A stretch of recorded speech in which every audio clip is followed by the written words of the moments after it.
Allow me to introduce myself. I am Master Jacques Savoyard, Lich Architect of Granite Peak, Castle Griffin Crag, and many other renowned fortress palaces. You may be surprised by the flesh on my face, and question my credentials as a Lich. An illusion, a vanity carried over from my time as a mortal, no different in essence from a woman with a charcoal stick and some henna. Please indulge me in my idiosyncrasy. As a Lich with a phylactery, I have devoted a lot of thought, magic, and years to defending my lair. I have heard people claim that in a world with flying enemies, with magical invisibility, and teleport, traditional castles serve no purpose, and that a dungeon is the only practical defense. I say poppycock. The purpose of a castle has never been solely defense. A castle is also built to intimidate potential enemies and to dominate the populace, to show them that you are above them, literally and figuratively, and to cow your taxpayers into willing subservience. A dungeon that lies beneath the feet of the lowliest scrofulous beggar fails in this purpose. But can a castle provide effective defense against the threats of a modern spellcasting society, you ask? Yes. Let us examine in order the potential threats that face a property owner. Flying. Let's start with flying. Flying creatures can easily pass over walls and attack a castle's bailey. The solution is simple. Make your interior wall as impervious to attack as the exterior one. The bailey has always been a killing ground. A flying force that enters still has to penetrate a gate and 3 iron portcullises as a minimum before it can get to the defenders. And while it is there, it is cut off from its own ally.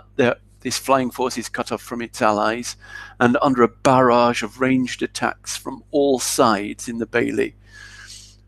These flying attackers are soon going to regret their temerity. Throw up a spell glyph of Wall of Force to block their retreat, and overconfident flyers will soon become one of your garrison's favorite sports. Another threat is burrowing. Spellcasters can summon earth elementals, or use other powers to easily open up tunnels, either to penetrate your defenses or to bring down the walls. Siege weapons and huge creatures can also directly attack your structures. A foundation of stone will stop most burrowing, and while there are spells that can block or prevent the entrance of extraplanar visitors.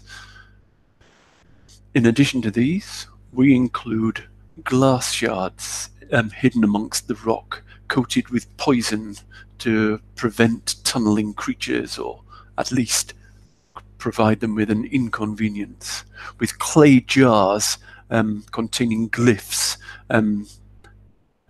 to create a sudden explosion, or little pockets in the rock containing some undying monstrosities such as a ghoul or other creature.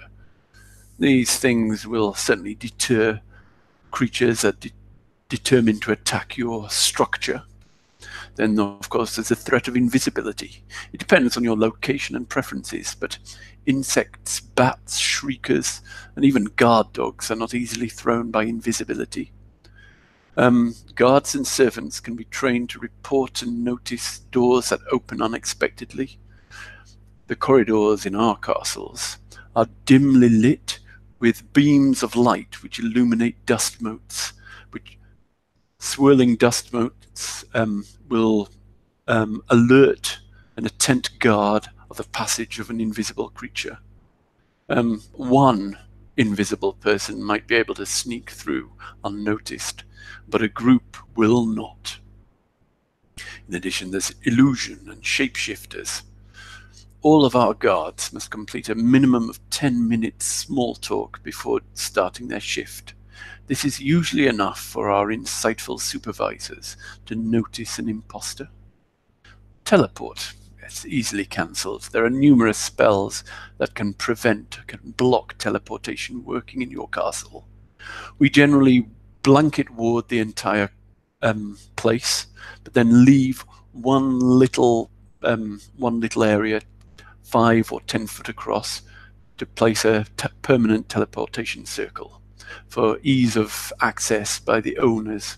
You can have more if you wish. It's up to you. Then, do walls actually provide protection against enemy attacks? Some suggest that wall slits, where defenders launch arrows or other ranged attacks, are of little advantage against spellcasters or creatures that only need to see their attackers to launch a counterattack. Well, we have a double defense, a double layer of defense against that. First, protecting our defenders from sight is an illusionary wall covering the arrow slit. The defenders have been trained to ignore this illusion, but attackers are not so well trained. Then, after that, the second layer of defense is a heavy chain curtain, providing full cover that will block spells and area effects such as Dragon Breath that manages to come through the wall slit. During combat, our defenders push through the curtain, make an attack with their bow or with their spell, and then retreat back through the heavy chain curtain once. They do this once every 6 seconds. This means that attackers who are able to see through the illusion will only have a moment to react to the attack, and this will be after the defender has launched their attack. It puts the initiative in the hands of the defender. Obviously, the enchantments that we put on the keep are permanent and of the highest qualities, but they will need to be replaced periodically if triggered or dispelled. For this reason, for the ultimate defense, we offer a personal Lich Castellan to maintain your keep. You will be given this servant's phylactery to ensure its unwavering obedience to you and your offspring, for such defenses are not merely for a lifetime. Obviously, Lich levels of defense such as these will not come cheap. A 100 foot by 100 by 100 foot keep or building will cost about 25 million gold pieces to build and enchant, not including the costs of any other exceptionally rare creatures you want to bury in the walls. This is not a defense that can be afforded by any but the greatest kings. Indeed, such protection is a sign of having arrived at the table of the most elite royalty. And we understand national economics and do not expect to be paid in advance. We can negotiate a deal with a ambitious king to be paid off over a century or more, depending on your country's economy. Though we are undead, we understand human failings. So if you do get into arrears on your payments, you needn't worry. We will manage your financial problems for you until you come out of that debt. In today's uncertain world, can you afford not to have the best magical protection?